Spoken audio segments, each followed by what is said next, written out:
Halo semuanya, kembali lagi bersama saya, Abu Alat.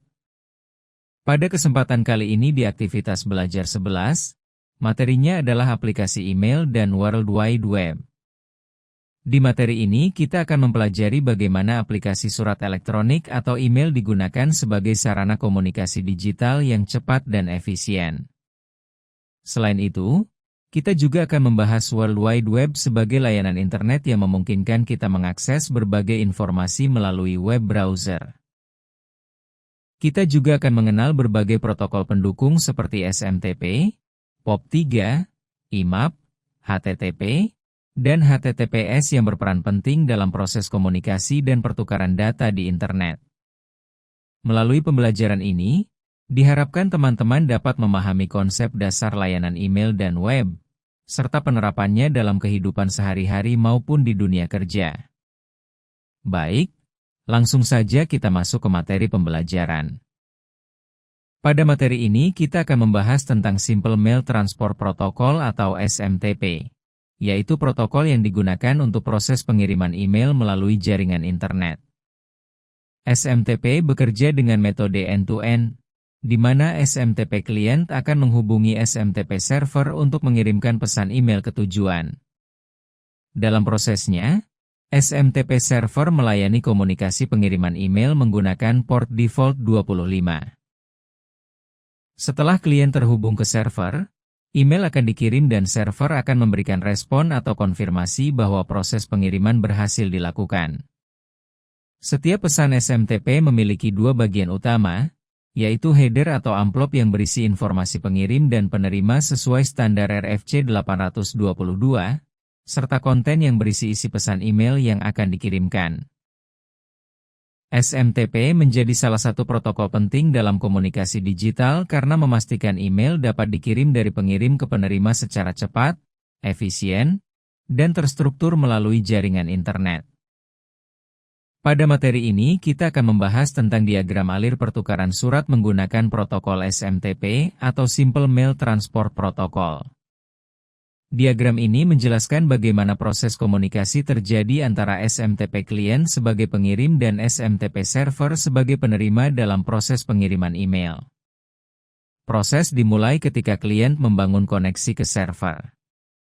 Setelah koneksi berhasil, server memberikan kode respon 220 yang menandakan layanan siap digunakan. Selanjutnya, klien mengirimkan identitas melalui perintah hello, kemudian menentukan alamat pengirim menggunakan mail from dan alamat penerima menggunakan RCPT2. Jika semua permintaan diterima, server akan memberikan respon 250 atau OK. Tahap berikutnya adalah pengiriman isi pesan menggunakan perintah data. Server akan memberikan kode respon 354 yang berarti siap menerima data email. Isi pesan dikirim baris per baris dan diakhiri dengan tanda khusus, CRLF. Setelah email berhasil diterima, server kembali memberikan respon 250 sebagai tanda proses berhasil. Terakhir, klien mengirimkan perintah quit untuk menutup koneksi, dan server merespon dengan kode 221 yang menunjukkan koneksi telah ditutup. Dengan alur ini, SMTP memastikan proses pengiriman email dapat berjalan secara terstruktur, efisien, dan sesuai standar komunikasi jaringan. Pada materi ini kita akan membahas tentang Multipurpose Internet Mail Extensions atau MIME, yaitu standar internet yang digunakan untuk mendukung format email yang lebih lengkap dan modern. MIME memungkinkan email tidak hanya berisi teks biasa, tetapi juga dapat mengirim berbagai jenis konten seperti gambar, audio, video, dokumen, hingga file lampiran lainnya. Selain itu, MIME mendukung penggunaan format non-ASCII, multi-part message, dan penambahan informasi pada header email sehingga proses komunikasi email menjadi lebih fleksibel dan efisien. Dengan adanya MIME, pengguna dapat mengirim email dengan berbagai jenis data dalam satu pesan secara lebih mudah dan kompatibel di berbagai aplikasi email. Pada slide ini juga dijelaskan format-format yang didukung oleh MIME, seperti plain text, attachment, multi-part message, serta informasi tambahan pada header email. Di akhir materi, kita akan memahami manfaat Mime dalam meningkatkan kemampuan komunikasi dan pertukaran data melalui email secara modern dan profesional. Pada materi ini kita akan membahas tentang Post Office Protocol atau POP, yaitu protokol yang digunakan untuk mengambil email dari server ke perangkat pengguna. Versi yang paling banyak digunakan saat ini adalah POP 3, yang bekerja melalui port 110 untuk proses pengambilan email dari mail server. Pada alur kerjanya, pengguna atau email klien akan terhubung ke server, kemudian mengunduh email yang tersedia. Setelah email berhasil diambil, pengguna dapat memilih apakah email tetap disimpan di server atau dihapus secara otomatis.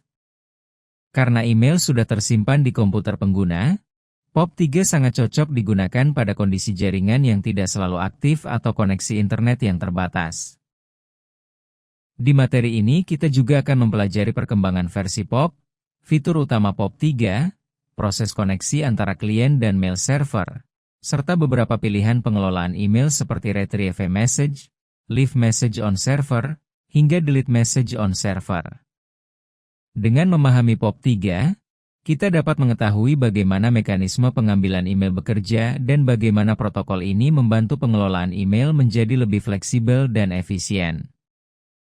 Pada materi ini kita akan membahas tentang Internet Message Access Protocol version 4 atau IMAP 4, yaitu protokol yang digunakan untuk mengakses dan membaca email langsung dari server.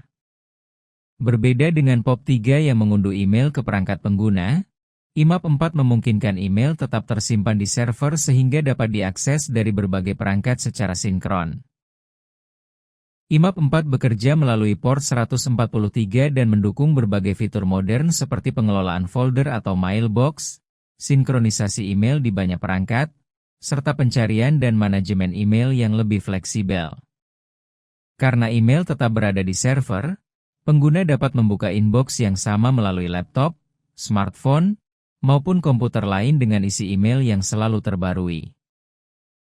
Pada materi ini kita juga akan mempelajari alur kerja IMAP 4 mulai dari proses koneksi ke server, autentikasi pengguna, pengiriman perintah seperti capability, select, dan fetch, hingga proses logout dari server.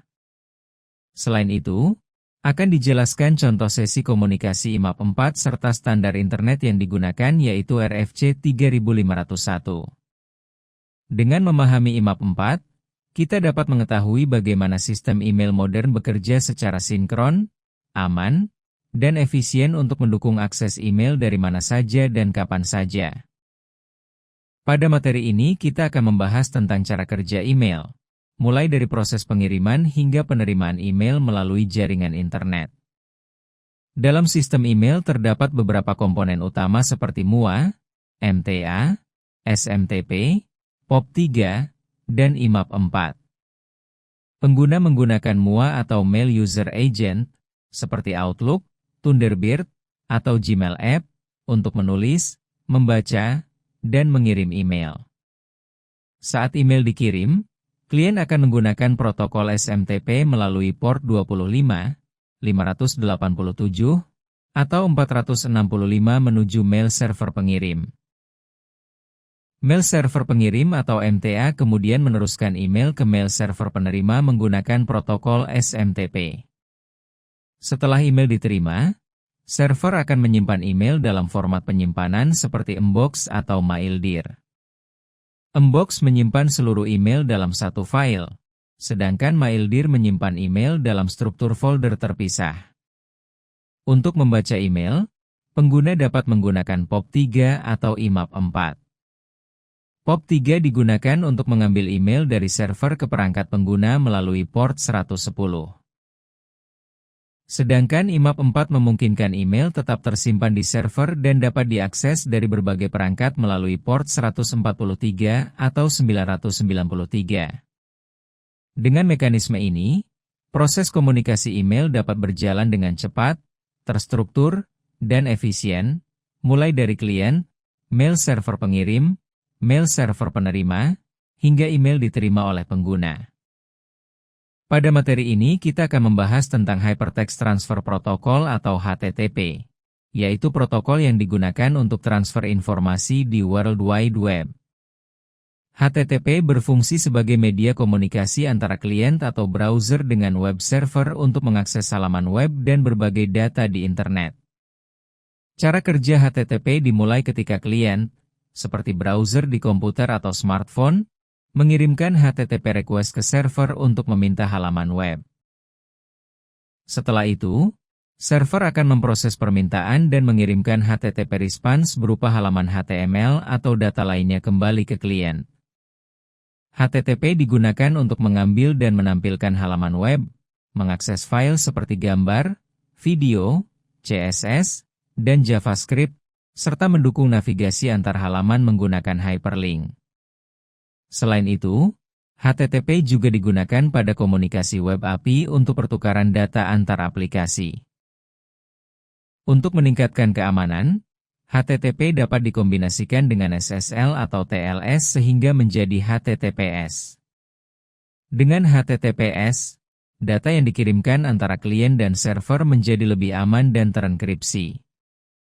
HTTP merupakan standar terbuka yang universal, kompatibel dengan berbagai perangkat dan platform, sederhana, efisien, dan mudah diintegrasikan dengan sistem keamanan modern.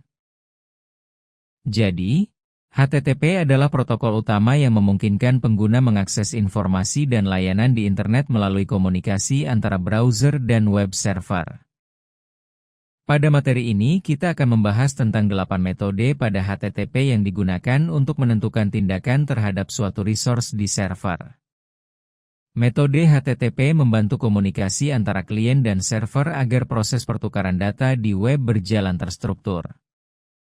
Metode pertama adalah head, yang digunakan untuk meminta informasi header tanpa mengambil isi data. Selanjutnya get digunakan untuk mengambil atau mengakses halaman dan data dari server. Post digunakan untuk mengirim atau submit data ke server, misalnya saat mengisi formulir login atau registrasi. Put digunakan untuk mengunggah atau memperbarui resource pada server. Sedangkan delete digunakan untuk menghapus resource tertentu. Metode trace berfungsi melakukan echo back atau menampilkan kembali jalur komunikasi antara klien dan server. Options digunakan untuk mengetahui metode apa saja yang didukung oleh server. Dan connect digunakan untuk membuat koneksi aman melalui SSL atau HTTPS, biasanya pada komunikasi melalui proxy. Dengan adanya metode-metode HTTP ini, klien dan server dapat melakukan berbagai proses seperti mengambil data, mengirim data, memperbarui, menghapus, hingga membuat koneksi yang aman. Jadi, metode HTTP merupakan fondasi penting dalam komunikasi web modern agar pertukaran informasi di internet dapat berjalan dengan efektif dan efisien. Pada materi ini kita akan membahas tentang web browser, yaitu aplikasi yang digunakan untuk mengakses, menampilkan, dan berinteraksi dengan informasi di World Wide Web. Web browser menjadi jembatan antara pengguna dengan berbagai layanan internet seperti website, video, dan aplikasi online. Sebuah web browser harus mendukung beberapa fitur penting, seperti protokol HTTP dan HTTPS untuk komunikasi dengan web server secara aman.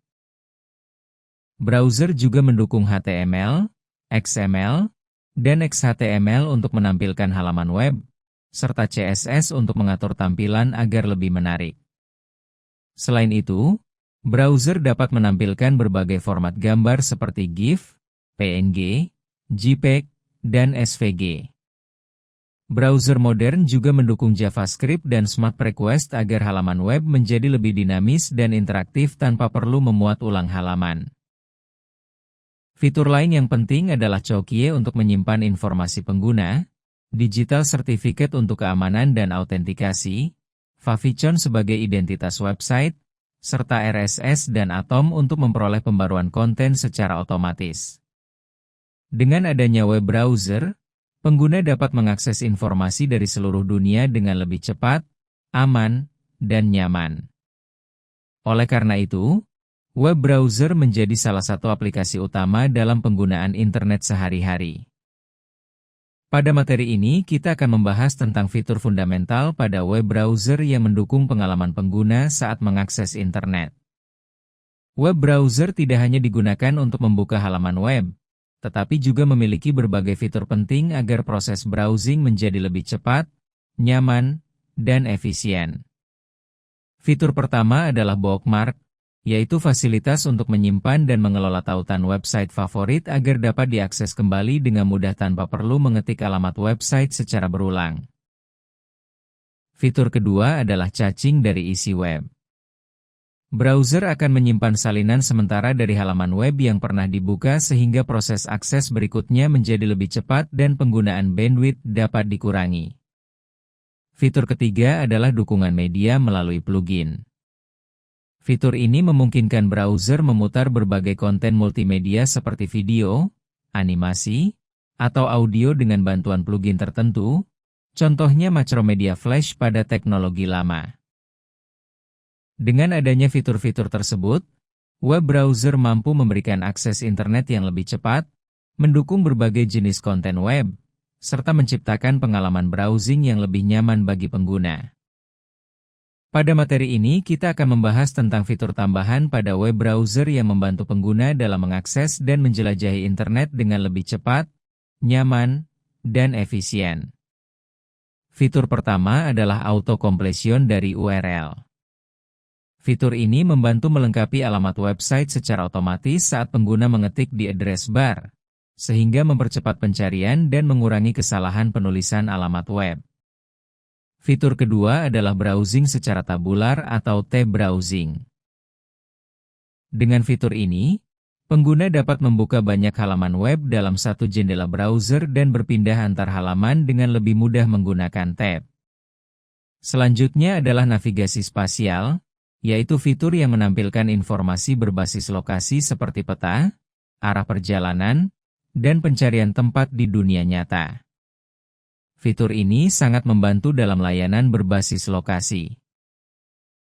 Fitur berikutnya adalah navigasi caret, yang memungkinkan pengguna menggunakan tombol maju dan mundur untuk menelusuri riwayat halaman web yang pernah dikunjungi sebelumnya. Selain itu, terdapat screen reader yang berfungsi membacakan teks pada halaman web secara otomatis. Fitur ini sangat penting untuk mendukung aksesibilitas bagi pengguna yang memiliki keterbatasan penglihatan. Dengan adanya fitur-fitur tambahan tersebut, web browser mampu memberikan pengalaman browsing yang lebih terorganisir, cepat, serta mendukung kebutuhan seluruh pengguna dalam mengakses informasi di internet. Pada materi ini, kita akan membahas tentang fitur penghilang pengganggu pada web browser yang berfungsi menciptakan pengalaman browsing yang lebih nyaman, aman, dan bebas dari gangguan yang tidak diinginkan. Fitur pertama adalah pop-up advertisement blocker, yaitu fasilitas yang secara otomatis memblokir jendela iklan yang muncul tiba-tiba saat pengguna mengunjungi sebuah website. Dengan fitur ini, pengguna dapat lebih fokus saat browsing tanpa terganggu iklan pop-up. Fitur kedua adalah filter iklan atau ad filter. Fitur ini bekerja dengan menyaring dan menghilangkan iklan pada halaman web sehingga tampilan website menjadi lebih bersih, proses loading lebih cepat, dan penggunaan kuota internet menjadi lebih hemat. Fitur ketiga adalah pertahanan terhadap phishing.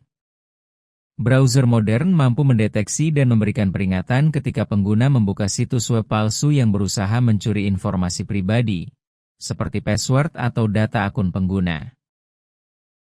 Dengan adanya fitur-fitur pengaman tersebut, web browser dapat memberikan perlindungan yang lebih baik terhadap konten berbahaya, meningkatkan privasi pengguna, serta membuat aktivitas browsing menjadi lebih aman dan nyaman. Pada materi ini, kita akan membahas tentang web server. Web server adalah komputer atau program yang bertugas menerima permintaan atau HTTP request dari klien, biasanya melalui web browser. Kemudian mengirimkan respon berupa halaman web, file HTML, gambar, maupun data lainnya. Web server dapat dipahami dalam dua pengertian. Pertama, sebagai komputer yang melayani HTTP, yaitu perangkat server yang menerima permintaan dari pengguna dan menyediakan layanan akses website secara online. Kedua, sebagai program komputer yang melayani HTTP, yaitu software yang berjalan di server untuk memproses request dan mengirimkan konten kepada klien. Contohnya seperti Apache, Nginx, atau IS. Dengan adanya web server, pengguna dapat mengakses informasi di internet dengan cepat, efisien, dan aman. Web server juga mendukung penyimpanan, pengelolaan, dan penyajian berbagai jenis konten web. Jadi, web server merupakan fondasi penting dalam layanan website dan komunikasi data di internet. Baik, sampai di sini dulu pembahasan kita tentang aplikasi email dan World Wide Web. Jika ada pertanyaan, silahkan di kolom komentar ya. Jika suka video ini, silahkan like, komen, share, dan subscribe. Sampai jumpa.